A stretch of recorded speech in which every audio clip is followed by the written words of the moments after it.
여러분, 욕심이라는 말은 조금 부정적인 의미를 가지고 있죠. 그래서 아이들이 보는 영상물을 보더라도 욕심꾸러기, 욕심쟁이 이런 캐릭터를 가진 아이들은 좀 부잣집 이미지이지만 조금 이렇게 외모가 호감형이 아니고 항상 손에 먹을 게 있고 장난감도 좋은 걸 가지고 다니지만 자기만 가지고 다녀서 그래서 주변인에게 별로 인기가 없는 그런 캐릭터로 그려내고는 합니다.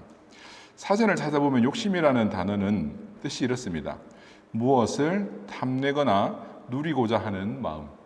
근데 여러분, 무엇을 탐내거나 누리고자 하는 마음이 없을 수 있겠습니까? 그죠? 욕심이라고 하는 단어의 사전적 의미가 무엇을 누리거나 탐내고자 하는 마음이라고 되어 있는데, 우리는 이 욕심을 부리는 사람, 욕심이 있는 사람에 대하여서 조금 부정적인 이미지로 생각을 하지만 사실은 이 욕심이라는 것은 우리의 삶을 지탱해주는 아주 중요한 동기, 모티베이션이 됩니다.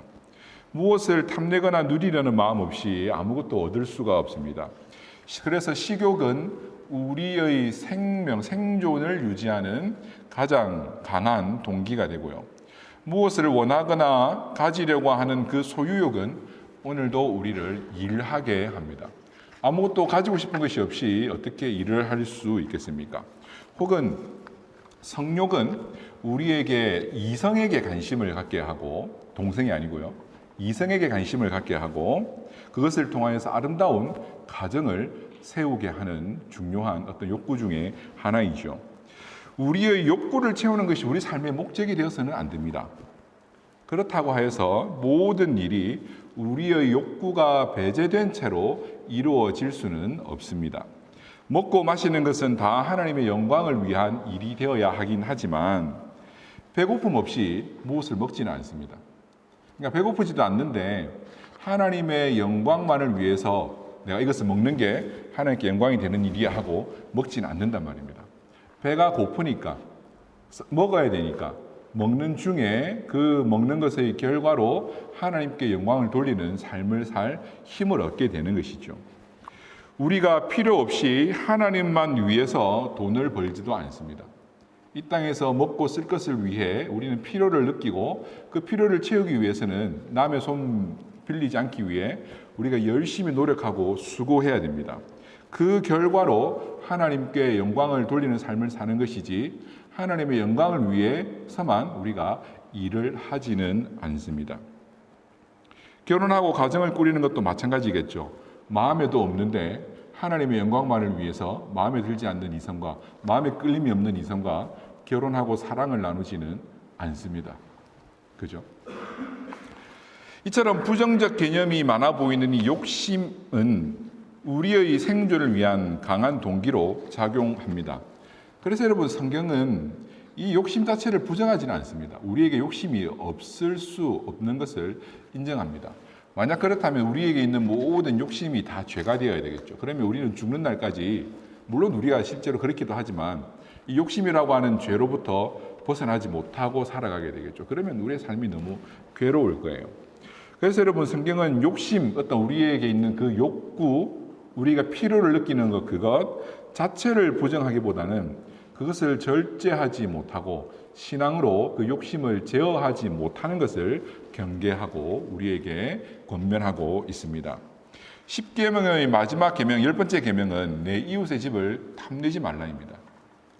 탐욕이란 어떻게 보면 좀 과한 욕심, 욕심은 누구나 가지고 있는 것이라면 탐욕은 그 욕심이 좀 지나친 것, 과한 것이라고 이렇게 양적으로 한번 생각을 해볼 수도 있는데, 근데 여러분, 만약에 이 탐욕을 욕심의 양적 개념으로만 이해한다면 어디서부터 탐욕이고 어디까지가 우리의 생존을 위한 필요를 느끼는 것인지 정확히 구분하기가 쉽지가 않습니다. 그렇지 않습니까? 그죠? 배가 고파서 먹는데 많이 먹는다고 그것을 탐욕이라 하면 얼마나 많이 먹으면 탐욕이 되고 얼마까지 먹어야 그것이 우리의 생존을 위해 먹는 것인지 이게 명확하지가 않단 말이에요. 사람마다 먹는 양이 다르기도 하고, 그죠? 그래서 이것을 단지 양적으로만 이해하기보다는 탐욕이란 우리의 생존을 위해, 우리의 필요를 위해 그것을 채우기 위한 어떤 동기로서의 욕심, 그것 자체를 목적으로 삼는 것이 탐욕이라 이렇게 한번 이해해 볼 수도 있을 것 같습니다. 무슨 말인지 이해를 하시겠습니까? 우리의 필요를 위해 채우기 위해, 우리 필요를 채우기 위해 이렇게 작용되어야 될 욕심이 그 자체가 목적이 되는 것이 탐욕이고 그것이 우리의 강한 욕망이라는 것이죠. 10계명의 10번째 계명은 탐내지 말라는 것인데 이것은 10개 중에 10번째 계명이 아니라 사실은 총 10개 중에 마지막 결론입니다. 또 하나 10번째 계명이라기보다 10개 전체를 결론 내리는 계명이거든요. 뭐냐 하면은 우리가 실제로 죄를 범하기 이전에 마음에 그 죄에 대한 탐심, 그 죄를 짓고자 하는 욕망을 가지고 있는 단계에서부터 하나님은 금하고 있는 것입니다. 예를 들면 뭐 도둑질 하지 말라, 거짓말 하지 말라, 간음하지 말라, 살인하지 말라 이런 계명들이 있지 않습니까? 그죠? 비록 살인하지 않았더라도 살인의 어떤 욕구, 욕망, 그때부터가 죄라는 것을 10계명이 말해주고 있는 것이죠. 그래서 모든 이 죄에 대한 욕망 자체를 버리라는 겁니다. 죄를 짓기 이전에 죄에 대한 욕망 자체에서부터 자유하라는 것이죠. 왜냐하면 이 탐욕은 항상 죄로 이어지기 때문입니다. 욕심, 그것이 지나친 탐욕은 언제나 죄가 됩니다. 인류의 첫 번째 죄, 아담의 죄도 사실은 이 탐욕으로 말미암은 죄지요. 하나님의 자리에 올라가고자 하는, 현재 나에게 없는, 필요하지 않음에도 그것 자체를 욕망했던 그 욕망이 아담에게 죄를 짓도록 하게 한 것입니다. 식욕은 살기 위해 가져야 될 정당한 욕심입니다. 하지만 먹는 것 자체를 즐기려는 탐욕은 죄를 짓게 만듭니다. 살기 위해 돈을 벌려고 하는 욕구는 우리를 일하게 하는 정당한 욕구입니다. 하지만 그 필요를 넘어 돈 자체를 탐하는 탐욕은 우리에게 범죄하게 하고 돈이 우리 인생의 목적이 되어서 우리의 인생을 좀먹게 만듭니다. 성적인 욕구도 마찬가지를 할 수 있겠죠. 하나님이 주신 부부라는 관계를 통해서 사랑을 나누고 가정을 세우기 위해 성이 누리는 것이 아니라 성적 쾌락 자체를 목적으로 두기 때문에 가정 밖에서도 얼마든지 이것이 탐닉될 수도 있는 것이죠. 그것을 인하여서 죄가 되고 결국은 가정이 파탄에 이르게 되는 것입니다. 불교에서는 이 욕심을 인간의 모든 고통의 원인으로 이해합니다. 인간의 고통이 부족하면서 온다는 거죠. 뭔가 부족하기 때문에 욕심을 가집니다. 근데 욕심은 있는데 가지지를 못하니까 고통스러운 거죠. 애초에 그 욕심이 없었다면 고통스럽지도 않다는 겁니다. 어떤 게 좀 이해가 가십니까? 다른 사람이 멋진 집에 사는 걸 보니까 나도 고통스러운 거예요. 옆집에 누가 공부를 잘한다는 말을 들으니까, 어느 친구가 어디 콩쿠르에서 상을 받았다는 말을 들으니까 그 콩쿠르에서 상 받지 못한 자신의 모습에서 고통을 느낀다는 것이죠. 그런데 여러분, 불교의 윤회 사상을 따르면 세상의 모든 만물은 돌고 도는 겁니다. 그래서 다 허상일 뿐입니다. 그 시간에 그 모습을 나타내었던 것이지 사실은 그것이 아무것도 본질은 없다는 거죠. 그래서 이 세상에 그 어떤 것도 욕심낼 만한 본질적인 것이 없기에 이 땅의 그 모든 것을 허상으로 여기고 욕심을 다 버리는 해탈의 경지에 이르는 것이 구원이다. 이제 그렇게 이해를 하는 것입니다. 그래서 여러분, 불교의 구원가는 바로 이 깨달음, 이 해탈의 경지에 이르는 것, 세상의 모든 것이 헛것이요 아무것도 욕심낼 만한 것이 없다라는 것을 깨닫는 그 득도의 단계, 그것이 바로 구원의 단계라고 그렇게 생각을 하는 것이죠. 인간의 고통의 원인을 욕심이라고 한 것은 참 좋은 철학적 발견입니다. 정말로 좋은 철학적 발견입니다. 그런데 여러분, 이런 철학적 깨달음에 우리의 구원을 걸기에는 좀 부족합니다. 왜냐하면 아무도 이 욕심에서 벗어날 사람이 없기 때문입니다. 욕심을 부정할 수 없다 이 말입니다. 우리가 욕심을 벗어던지기 위해서 남루한 차림으로 속세를 떠나 산중 생활을 한다 할지라도 여러분, 마음 안에 있는 이 욕심, 이 욕망은 사라지지 않습니다. 아무리 가난하고 청빈하게 살아보려고 다 버려보아도 또다시 마음에서 솟아나는 그 욕구, 욕망은 어찌할 수가 없다 이 말입니다. 우리에게 욕심이 사라지는 날은 우리 존재가 사라지는 날입니다. 이 욕심은 우리가 살기 위해 가지는 것이고 우리의 존재가 있는 한 우리 마음속에는 이 욕심은 언제까지나 남아 있을 것입니다. 그래서 이 욕심을 벗어 던짐으로 이 깨달음으로 득도로 구원을 이룰 수는 없습니다. 다만 내가 욕심을 좀 줄이면 오히려 인생의 고통도 좀 덜할 수 있겠구나라는 정도의 좋은 가르침 정도로는 생각해 볼 수 있겠죠. 그래서 하나님은 이 욕심 자체를 부정하기보다 하나님의 은혜로 이 욕심을 절제하고 우리의 필요를 채우는 정도로 사용하며 살 수 있는, 욕심을 절제할 수 있는 사람이 되기를 원하는 것입니다. 왜냐하면 모든 이 죄가 탐심에서 출발하기 때문입니다. 우리에게는 욕심이 있습니다. 무엇인가를 얻고 누리고자 하는 욕망이 있습니다. 하지만 이 욕심과 경계, 욕망, 탐욕의 이 욕심과 탐욕의 경계는 아주 불분명합니다.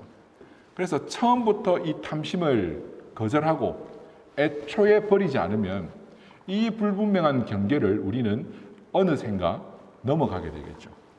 처음에는 하나님께 주신 일에 감사하면서 열심히 근면한 삶으로 하나님께 영광 돌리기 위해 일을 하지만 어느샌가 보면 그것이 과해지다 보면 우리의 영혼도 돌보지 않고 돈만 위해서 살아가고 있는 것과 비슷한 것이죠. 그래서 여러분, 사실 이 마음의 욕심이라는 것은 우리의 존재의 본질이라고도 할 수 있습니다. 내가 욕망하는 그것이 바로 우리인 거죠. 그죠? 내 안에 욕망이 없으면 우리도 없는 겁니다, 사실은. 우리와 함께 욕망은 늘 함께 하는 거니까. 그래서 우리가 무엇을 욕망하는 사람인지를 보면 그것으로 하나님의 사람인지 아닌지를 알 수 있는 것입니다. 그만큼 이 탐욕은 중요한 것입니다. 내가 무엇을 탐심하며 살아가고 있는지가 우리의 존재가 누구인가를 밝혀 보여주는 것이죠. 그래서 우리가 예배를 드리는 행위도 이 세상의 만족을 탐하지 않고 하나님이 오늘 우리에게 주시는 이 기쁨, 하늘의 그 기쁨을 바라보며 그것으로만 만족으로 삼고 구원을 최고의 만족으로 삼고 살아갑니다라고 하는 우리의 결단적 행위인 것이죠. 그래서 여러분, 예배에 드리러 오는 이유가 이 세상의 어떤 것을 채우기 위해 예배를 드려서는 안 되는 겁니다. 예배를 드리는 이유는 세상의 욕구가 나를 채우지 못함을 인정하는 겁니다. 내가 살기 위해 필요한 욕심도 있긴 하지만 그것이 우리의 삶의 필요를 채우는 것 이상으로는 우리에게 어떤 만족도 영원한 기쁨도 줄 수 없다는 것을 우리는 인정하기에 오늘도 하늘의 그 만족과 하늘의 기쁨을 사모하며 하나님께 예배하러 나온 것입니다. 그래서 여러분, 오늘 우리는 본문을 따라 우리가 버려야 될 탐심, 이 욕망이 어떤 것들이 있는지 한 두 가지 정도를 연결해서 한번 생각을 해보려고 하는데요. 오늘 본문에는 식탐이라고 할 수 있는 것과 재물욕이라고 할 수 있는 이 두 가지가 연이어서 나오고 있습니다. 사실 이 식탐과 재물욕이라고 하는 것은 어떤 욕망들 중에 단지 두 개를 뽑아낸 것이라고도 볼 수 있지만 사실은 우리의 욕구, 어떤 우리의 욕망, 우리의 탐심의 어떤 총체적인 어떤 모양이라고도 볼 수 있습니다. 그래서 아주 핵심적인 욕심인 거죠. 그냥 어떤 먹고자 하는 욕망. 그래서 더 잘 먹기 위해 돈을 벌고자 하는 욕망. 그러니까 먹고 산다 그러잖아요. 우리가 사는 것도. 먹고 살기 위해 일한다 그러자는 거죠. 우리 삶의 어떤 총체적인 것들을 담고 있는 어떤 욕망이라고 이해해 볼 수 있죠. 그래서 그 좀 오래된 개그 프로이긴 한데 기획을 하시는지 모르겠습니다. 지금은 폐지된 개그 콘서트라는 프로 중에 그 뭡니까? 그 돈 많이 벌면 뭐 하겠노? 혹시 기억하십니까? 모르십니까? 예. 뭐 저만 항상 보면은 TV 보는 사람 같아요. 예. 돈 많이 벌면 뭐 하겠노? 소고기 사 먹겠지. 소고기 먹으면 뭐 하겠노? 힘내가 돈 더 많이 벌겠지. 돈 더 많이 벌면 뭐 하겠노? 돈 벌어가 소고기 사 먹겠지. 이런 개그 프로가 있었어요. 그러니까 참 여러분, 이것과 연결되는 어떤 우리의 욕망을 잘 대변하고 있는 말이다라고 생각이 듭니다. 먹고 힘내면 돈 더 많이 벌고 돈 더 많이 벌면 더 많이 먹을 수 있고, 먹고 사는 우리의 문제, 우리 삶의 문제와 연관된 바로 이 탐욕. 예수님 이래로 여러분 가장 많은 제자들을 거느린다고 하는 게 누굽니까? 혹시 아세요? 유튜브라고. 예. 모든 걸 요즘 유튜브에서 배우죠. 뭐 선생님도 필요 없는 것 같아요. 음악을 배우고 싶어도 유튜브 가면 배울 수 있고, 뭐 운동을 배우는 것도 유튜브 가면 다 배울 수 있고, 뭐든지 유튜브에는 다 배울 수 있는 것 같은데, 이 유튜브에서도 여러분 요즘 뭐 최고 인기 있는 채널인지 아닌지는 잘 모르지만 어쨌든 현대인들에게 참 많은 인기를 누리는 채널이 있는데 그 중에 하나가 바로 먹는 거하고 관계된 겁니다. 그게 먹방이 되었든 요리하는 걸 가르쳐 주는 거든 아니면 어디 식당을 소개해 주는 거든. 과거에는 여러분 많이 먹으면 많이 먹는다고 흉봤습니다. 그죠? 근데 요즘은 많이 먹는 사람이 유명인이 됩니다. 그래서 얼마나 많이 먹을 수 있는지를 유튜브에서 보여주면서 많은 사람들의 인기를 얻습니다. 그래서 제가 이게 맞는지, 제 분석이 맞는지 한번 확인해 보려고 이렇게 먹방 몇 개 쳐가지고 이렇게 딱 나오는 거 보니까 뭐 조회수가 기본으로 몇백만 이상이에요. 어마어마하죠. 정말 인기 있습니다. 그런데 여러분, 먹방 채널의 인기가 높아지고 있는 것과 동시에 그 반대에서는 또 어떤 채널이 인기가 있는지 아세요? 몸짱이 되는 채널. 운동을 가르쳐주고 다이어트와 관계된 채널. 참 신기하죠. 그죠? 이것과 이것. 무엇을 보여준다고 생각을 할 수 있습니까?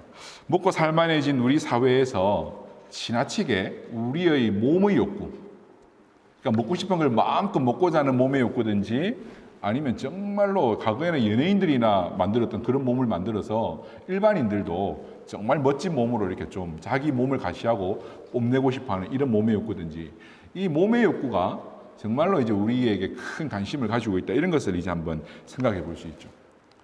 정말 맛있는 음식 소개하는 사람들 보면 뭐 요즘 사람들은 전부 다 미슐랭입니다. 미슐랭 가이드가 필요가 없어요. 다 음식 그런 음식들은 다 어떻게 먹으러 다니는지 정말 많이 먹으러 다니고 SNS에 찍어 올리고 그리고 전부 연예인이고 모델이고 몸짱입니다. 정말로 다 운동 열심히 해가지고 뭐 그런 수고와 그들의 뭐 정당한 방법으로 번 돈으로 먹고 다니는 그것을 제가 뭐 폄하하거나 부정하는 것이 아니라 그만큼 오늘 우리 사회는 먹고 우리의 몸을 가꾸는 이것에 많은 투자와 소비를 하고 있다는 것이죠. 사실 여러분 오늘 이 본문의 말씀이 기록되었을 당시나 아니면 우리나라로만 볼 때 우리나라가 경제 발전을 이루기 이전 상태의 사람들이 이 말씀을 읽고 적용하는 것과 오늘 우리가 이 말씀을 읽고 적용하는 것에는 사실 상당한 차이가 있을 수밖에 없습니다. 왜냐하면 과거에는 먹고 사는 것이 자연스러운 일이 아니었습니다. 그죠? 하루에 두 끼 먹기도 하고요. 보리고개가 있었던 시절에는 촉은 목피, 풀과 나무 뿌리로 먹고 살았던 그런 시절에는 먹고 사는 게 일상적인 일이 아니었단 말입니다. 그런 중에 잘 먹고 호의호식하는 사람들은 그냥 먹은 것만으로도 많은 사람들에게 손가락질을 당할 수밖에 없죠.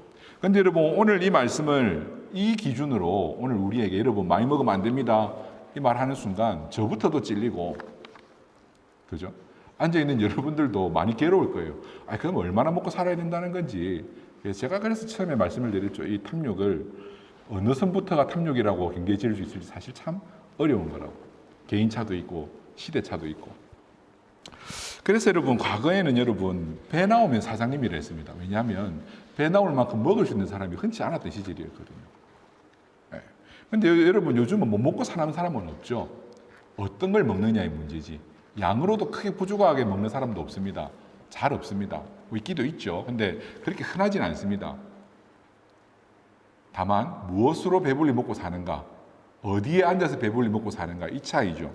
그러다 보니까 요즘은 많이 먹는 게 능력입니다. 오히려 엔터테인먼트적인 요소로서 정말 많이 먹어내는 게 능력이 되었고 그리고 또 하나의 중요한 능력이 맛있는 걸 많이 먹으면서도 몸을 관리해내는 능력.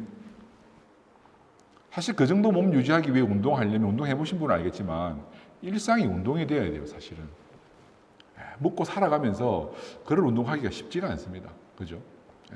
정말 그리고 그렇게 운동하고 몸을 유지하기 위해서는 정말로 그 다른 모든 피로함을 느끼게 할 요소들은 다 정돈을 해야 돼요. 그래서 일하면서 그런 몸을 유지하는 것 사실은 쉽지 않습니다. 근데 어쨌든 오늘 우리 시대는 많이 먹는 것과 몸을 깎아내는 그런 노력을 하는 그것을 일상으로 만들어버릴 만큼 시대가 발전해 있고 경제적으로도 많이 성장해 있습니다.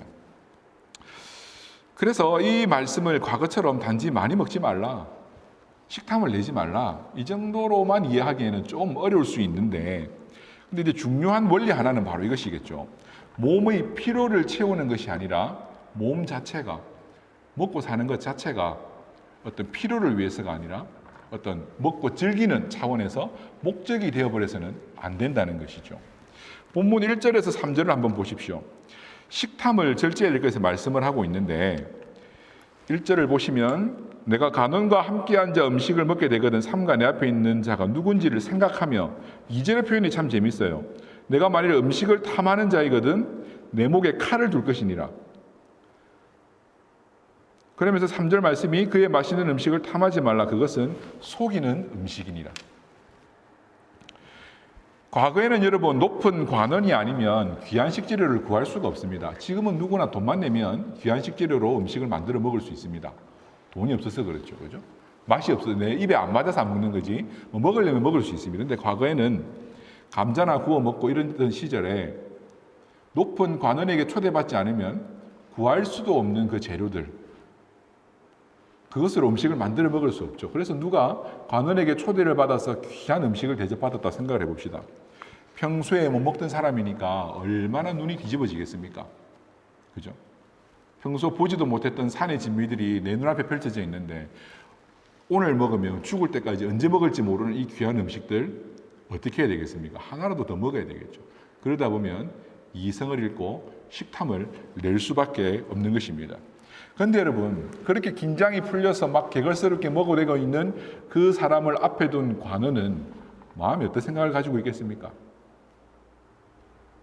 결코 좋은 마음이 아니겠죠. 최소한 참, 뭐 이렇게 좀 너무 그렇게 먹는다고 비천한 자라고 욕을 하든 이 정도는 괜찮습니다. 더 나아가서 그렇구나, 이 사람은 먹는 것 하나면 얼마든지 내 사람을 만들 수 있는 사람이구나.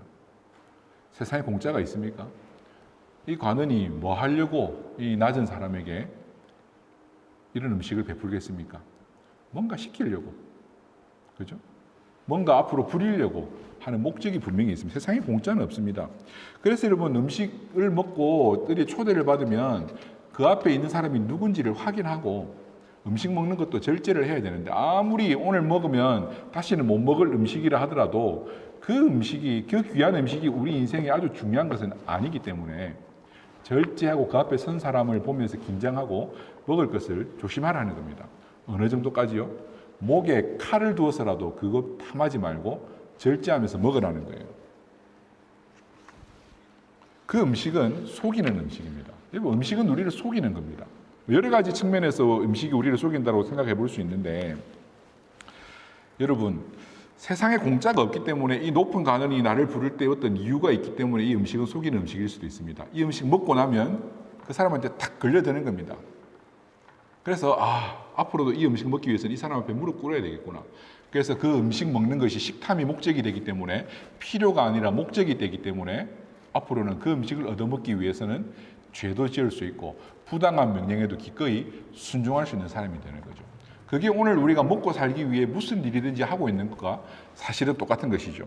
그리고 음식은 또 하나 속이는 것이 있는데, 여러분, 음식은 먹어보면 다 내가 알고 있는 그 맛입니다.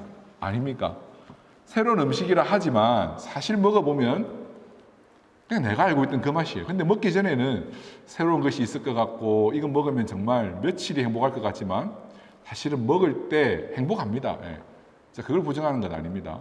괜히 오늘 이 설교 듣고 앞으로 저한테 맛있는 거 안 줄까 봐 걱정이 되는데, 맛있는 거 우리가 먹고 얼마든지 즐길 수 있습니다. 그것까지 우리가 뭐 한다는 것이 아니라, 하지만 이 음식에 탐심을 내기 시작하고 맛집만 찾아다니는 이것이 우리 삶의 많은 것을 차지하게 되는 순간 정말 별것 아닌, 아무것도 아닌, 그냥 우리가 맛있게 먹고 때로는 좀 귀한 음식 먹으면서 힘내고 기분 전환하고 또 인생을 열심히 살아갈 정도로만 즐기면 되는 이것이 우리의 삶의 많은 부분을 차지하게 되는 순간 우리는 이 음식에 속고 말게 되는 것이죠.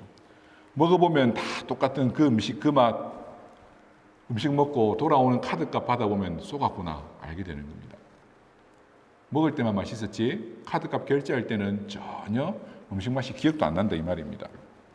이 맛있는 음식 먹고 불어나는 뱃살은 다시 돌아오지 않습니다.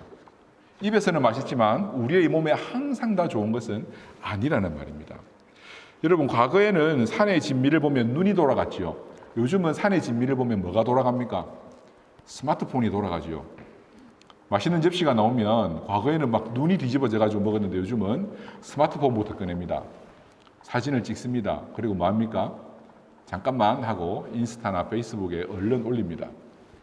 나 이런 거 먹으러 다니는 사람이야. 뭐 이거겠죠. 과거에는 여러분 여행 준비를 할 때 사진을 남겨야 될 좋은 명승지, 뷰 포인트를 검색해서 찾아다녔습니다. 근데 요즘은 뭘 찾는지 압니까? 사진이 잘 나오는 음식점을 찾아다닌다 이 말입니다. 맛있는 음식인지 아닌지 모르겠지만 어쨌든 찍으면 근사하게 나올 만한 음식점 사진을 꼭 찾습니다. 그래서 여러분 요즘은 인스타그램을 통해서 분위기 좋은 식당이 훨씬 더 홍보가 잘 되죠. 왜? 맛은 먹어보면 뭐 아주 탁월한 것 아니면 거기서 거기고 또 아주 탁월한 음식점이라 하더라도 돈을 낸 것만큼 꼭 그만큼 맛있지 않을 수도 있고, 근데 SNS에 올린 사진은 영원하기 때문입니다. 결국 여러분, 음식이란 우리가 배고플 때 필요한 만큼 먹으면 되는 것입니다. 우리가 맛있는 거 찾아 먹을 수 없다라는 이야기는 아니지만 같은 돈이면 맛있는 것을 찾아야 되겠죠. 그리고 잘 되는 음식점은 사실 또 한편으로는 다 이유가 있습니다. 이유 없이 잘 되는 식당 하나도 없습니다. 그죠? 뭔가 하나 달라도 다릅니다. 그런데 갔다 오면 사실 기분도 좋고 힘도 납니다. 적절히 이용할 수도 있습니다. 하지만 우리가 알아야 할 것은 그것을 우리가 쫓아다닐 수 없는 것이 그 음식이 주는 기쁨은 한순간뿐이라는 거죠. 영원하지 않다는 거죠. 라면 먹은 거나 고급 레스토랑에서 파스타 먹은 거나 물론 차이가 나죠. 그게 똑같으면 안 되죠. 그런데 여러분, 우리가 즐겨 먹는 우리나라 라면이 얼마나 훌륭한 음식인지 돈의 차이를 생각했을 때에 저는 라면을 이길 수 있는 음식은 없다고 생각합니다. 특히나 열심히 일하고 땀 흘린 이후에 좋아하는 친구들과 함께 먹는, 같이 나눠 먹는 그 라면의 맛은 그만한 돈에 그 음식을 이길 수 있는 게 여러분 있을까요? 이 말은 반대로 생각해 보면 꼭 우리가 지불한 만큼의 가치가 그대로 다 돌아오지 않을 수도 있다는 것입니다. 그래서 여러분, 우리가 열심히 일하고 땀 흘려 일한 이후에 먹으면, 배고플 때 먹으면 뭐든지 맛있습니다. 세상에 가장 맛있는 음식은 내가 수고한 이후에 먹는 음식인 줄로 저는 생각을 합니다. 그래서 우리가 하나님 주신 힘, 건강 안에서 열심히 일하고 또 그 건강을 유지하기 위해 하나님 주신 것에 만족하면서 열심히 일하고 먹고 건강을 유지하고, 이것이 중요한 것이지 맛있는 거 못 먹어서 우리 인생이 그렇게 불행해지는 것은 아닙니다. 그러니 여러분, 우리 앞에 뭔가 너무 귀한 것이 나온다고 막 그것에 우리의 존재를 팔아버릴 만큼 식탐을, 탐욕을 부려서는 안 될 것입니다. 그래서 오늘 이 말씀을 따라 누가 뭐 맛있는 거 사준다고 우리의 인생을 걸어서 되겠습니까? 이 앞에 우리는 우리의 목에 칼을 두고 이것을 참아내야 할 것입니다. 그리고 곧 이어서 바로 4절부터는 돈에 대해서, 부자가 되는 것에 대해서 이제 경고를 하는데요. 사실 같은 원리고 같이 연결되는 겁니다. 잘 먹으려고 하니까 결국 뭐가 필요합니까? 돈을 많이 벌어야 되겠죠.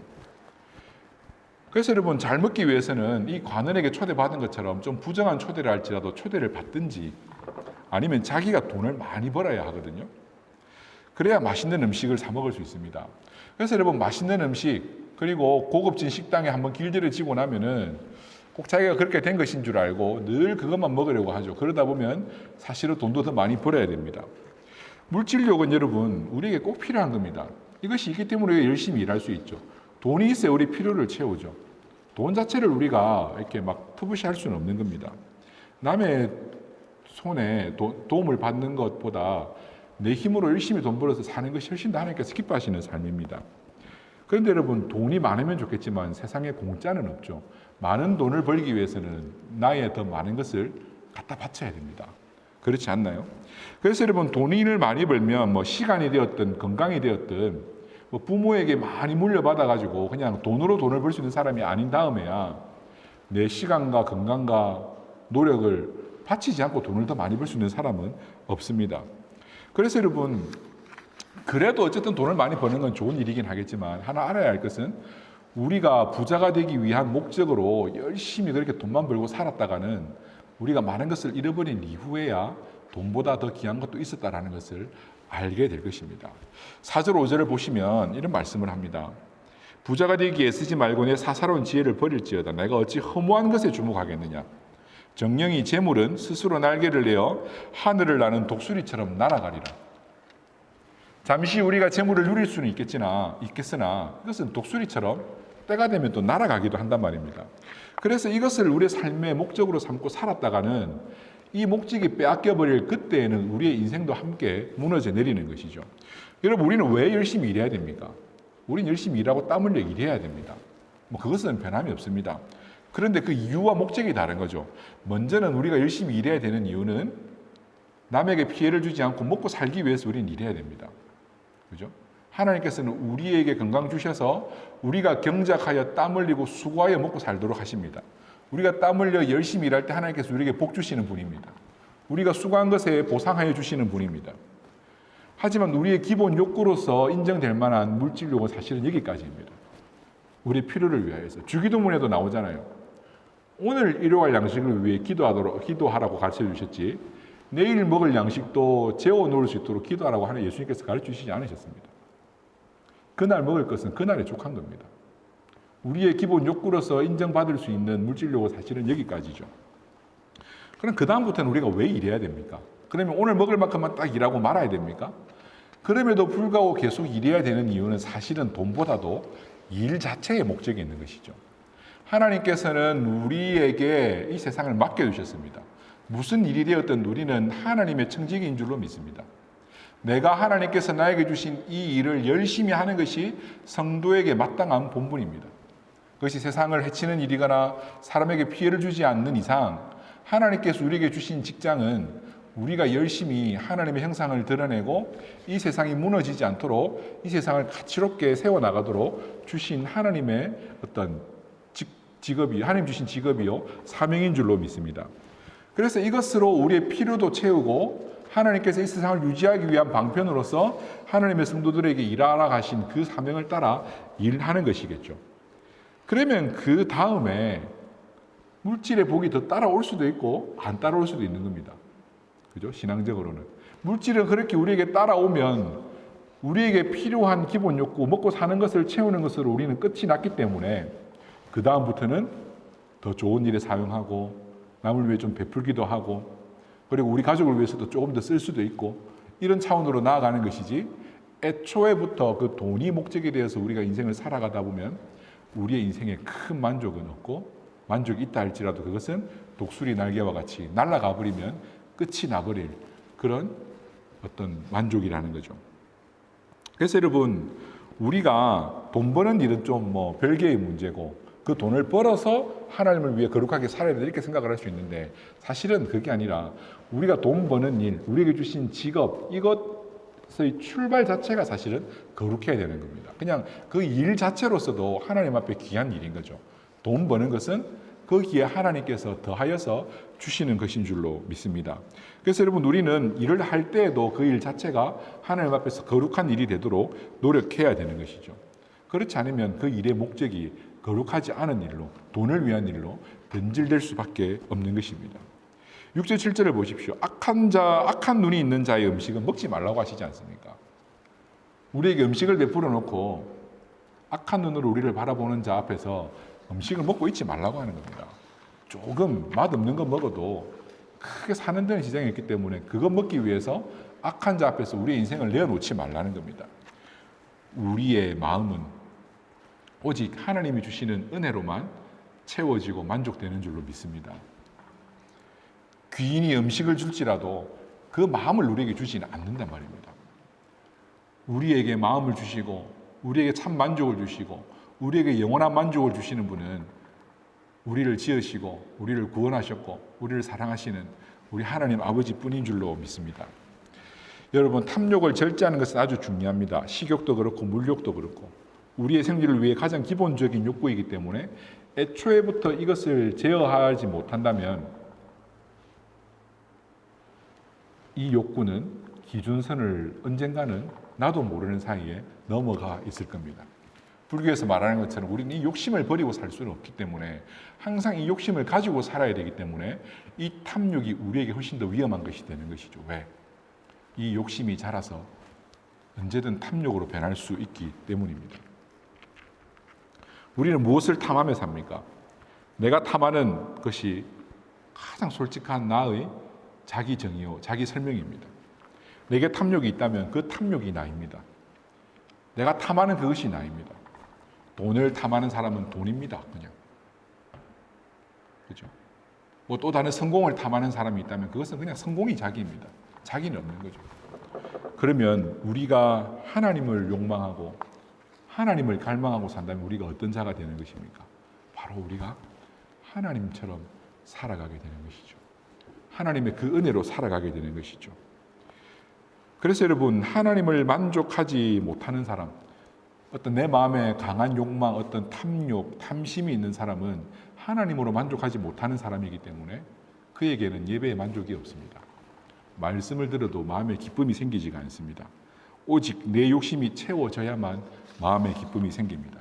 그래서 하나님이 내 욕구를 채워주실 때에만 하나님께도 감사하고 하나님도 기뻐할 수밖에 없는 것이죠. 하나님의 존재 자체로 기뻐하는 것이 아니라 하나님이 나의 욕구를 채워주실 때에만 하나님을 기뻐하는 것입니다. 우리는 하나님으로 만족하고 필요를 채우기 위해 일하고 그렇게 먹는 사람이 되어야 할 줄로 믿습니다. 먹고 마시는 일 자체에는 참 만족이 없습니다. 하지만 하나님께서 우리에게 주시는 그 만족으로 인하여서 우리는 오늘도 하나님의 성품을 닮아 열심히 일하고 하나님께서 우리에게 주신 그 능력의 한계 안에서 감사할 줄 알고 그것 안에서 누릴 줄 아는 사람이 되어야 하는 것입니다. 하나님으로 만족하는 사람은 필요를 채움에 감사하고 기쁨이 있습니다.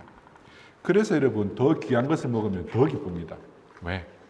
필요를 채우면 이미 감사와 기쁨이 충만한데 그것만 해도 감사한데 더 귀한 것을 받으니 거기에 감사를 할 수 있는 것이죠.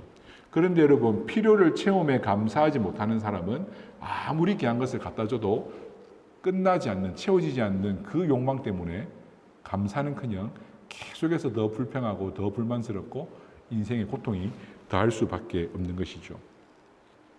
혹시 오늘 우리에게 당장 필요한 것, 우리의 필요를 채우는 것조차도 감당하기가 쉽지 않다면, 그렇다면 오늘 우리는 말씀 앞에 전혀 거리낌이 없이 하나님께 기도하십시오.